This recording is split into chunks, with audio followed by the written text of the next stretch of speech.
Oi, gente. Eu sou a aluna Bárbara Pedrosa Santos de Freitas, da Universidade Federal da Paraíba, da UFPB, do curso de Biotecnologia. E esse é um vídeo da disciplina Química Orgânica 2 do professor Dr. Luiz César Rodrigues. E essa videoaula vai falar sobre estereoquímica, hidroxilação de alcenos e a clivagem oxidativa de 1,2 dióis. A estereoquímica, ela estuda as moléculas em terceira dimensão. No caso, como elas se posicionam no espaço e como isso pode interferir nas reações químicas. E a compreensão da estereoquímica é muito importante no contexto biológico, pois moléculas complexas, como ácidos nucleicos, proteínas, carboidratos e fármacos, são moléculas que agem estereoquimicamente, como a gente vai ver mais adiante. E para iniciarmos o estudo da estereoquímica, é preciso conhecer os diferentes tipos de isomerismo existente. Os isômeros, eles são compostos que possuem a mesma fórmula molecular, mas diferem na disposição de seus átomos. No caso, existem dois tipos de isomeria, que é a constitucional e a estereoisomeria, ou a isomeria configuracional. E na isomeria constitucional, os isômeros possuem átomos ligados em ordens diferentes. Os estereoisômeros, eles diferem no arranjo dos átomos no espaço, sendo que eles não podem se converter um no outro, como em uma conformação, por exemplo, que nós já vimos no tópico anterior. Para que um isômero configuracional se transforme em outro, deve haver a quebra de ligação. E os estereoisômeros, eles são divididos em diastereoisômeros e enantiômeros. Os diastereoisômeros, que engloba a isomeria geométrica, são compostos por moléculas que não são imagens especulares uma da outra. O exemplo abaixo, no caso, abaixo não. O exemplo aqui que a gente está pensando e tal. Ele apresenta um par de astereoisômeros em que as moléculas não são imagens uma da outra no espelho. E os enantiômeros, eles são isômeros nos quais suas estruturas são imagens especulares uma da outra, mas elas não se sobrepõem.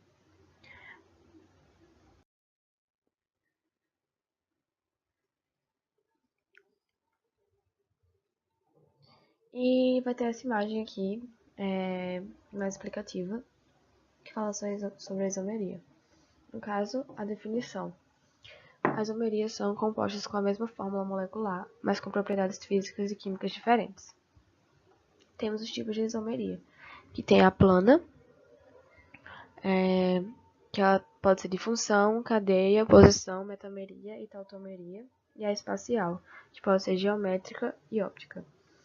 E a função da isomeria é apresentar grupos funcionais distintos, como por exemplo o álcool e o éter, e o aldeído e a acetona. A isomeria de cadeia, ela possui a mesma função, no caso da cadeia carbônica, e se difere na fórmula estrutural, como por exemplo, alcano normal e alcano ramificado, alceno e cicloalcano, ramificada e mais ramificada. E quanto à sua posição, quanto à isomeria de posição, elas possuem mudanças na posição do grupo funcional e da insaturação, do heteroátomo ou do substituinte. Pode ser a metameria, que seria isomeria de metameria ou de compensação, que ocorre a mudança de posição do heteroátomo.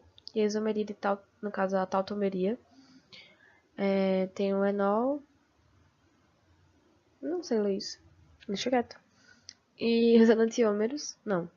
A isomeria óptica tem a imagem especular e o carbono assimétrico, que seria o carbono quiral. E disso vem os enantiômeros, que são os isômeros ópticos de estrógeno e levógeno, e eles desviam a luz polarizada. E quanto à isomeria geométrica, a ligação entre carbonos não pode sofrer rotação. Ocorre a ligação dupla ou cadeia fechada. Os ligandos em cada carbono devem ser diferentes entre si. E existem cis e trans. No caso, vocês podem ver pelos exemplos que estão aí descritos e expostos, no caso, não descritos. E na óptica tem a quantidade de estereoisômeros, que você pode obter esse valor botando 2 elevado a n quando N é a quantidade de carbonos quirais que vai ter no composto. E quando ocorrer uma mistura racêmica, é porque não tem atividade óptica. Uma molécula quiral ela é definida como aquela que não apresenta igualdade com a sua imagem no espelho. No caso, elas não se superpõem. A molécula e sua imagem no espelho formam um par de enantiômeros. No caso, existem vários corpos que são quirais, como nossas mãos e pés. Moléculas que se superpõem são chamadas de aquirais, por exemplo, as meias. Na química, a quiralidade ela pode ser vista nas moléculas quando um carbono está ligado a 4 ligantes diferentes. E a quiralidade é de grande importância, principalmente na farmácia e em nossas vidas. E em nosso organismo, muitas moléculas são quirais, como as enzimas, e estas só agem se o ligante correto encaixar em seu sítio ativo. E quanto à hidroxilação, não. Enquanto a hidroxilação de alcenos, que ela pode ser hidroxilação ou mais simplesmente hidroxilação, é um processo químico que introduz um grupo hidroxila, que é o OH, em um composto orgânico. E em bioquímica, as reações de hidroxilação são muitas vezes facilitadas por enzimas chamadas hidroxilases. E a hidroxilação é o primeiro passo na degradação oxidativa de compostos orgânicos no ar, sendo extremamente importante, uma vez que a hidroxilação na desintoxicação converte compostos lipofílicos em produtos solúveis em água, no caso hidrofílicos, que são mais prontamente excretados. Alguns medicamentos, por exemplo, que são os esteroides, eles são ativados ou desativados por hidroxilação. Peraí. Sim. Desculpa. A acidificação da mistura, depois de a oxidação estar completa, produz 2 mols de ácido acético para cada mol de 2-buteno, e o grupo CH2 é totalmente oxidado a dióxido de carbono, que é o CO2, e água por solução básica de permanganato de sódio, não, de potássio a quente. E o átomo de carbono dessubstituído de uma ligação dupla torna esse grupo carbonilo de uma cetona. E desculpa aqui o erro que eu escrevi o átomo. Enfim, vocês relevem. É isso. Enfim, gente, é isso para essa videoaula. Não tem muita coisa para falar, só se fosse entrar com exemplo, exercício e tal. Isso vocês podem colocar no Google ou pegar em livros mesmo, de ensino superior no caso. E a gente vai esperar aqui dar 15 minutos. Pois é. Vocês podem beber uma água, comer um lanche e tal. E quando der 15 minutos eu volto pra me despedir de vez. De vocês, no caso. E é isso. Bora esperar que dê um tempo.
Oi, gente, de novo. Eu espero que vocês tenham ficado bem entretidos. Tenham ficado bem entretidos com a Agnes olhando pra você com esse olho esbugalhado. Eu gosto muito do meu lavado favorito e agora eu tô enrolando bem muito. Mas espero que a Agnes tenha distraído vocês, que ela é muito fofinha. E agora a gente vai esperar fazer uma contagem regressiva pra esperar dar o tempo que tem que ter, né? E a gente se vê na próxima videoaula, pra segunda avaliação, no caso. Aí tem mais 2 videoaulas e aí a gente se livra de vez. Nunca mais videoaula. Só mais 2. E pronto. Vida que segue. E agora? Tá, acabou o tempo. Então, gente, é isso. Tchauzinho. Vejo vocês na próxima. Gosto muito de vocês. Tchau.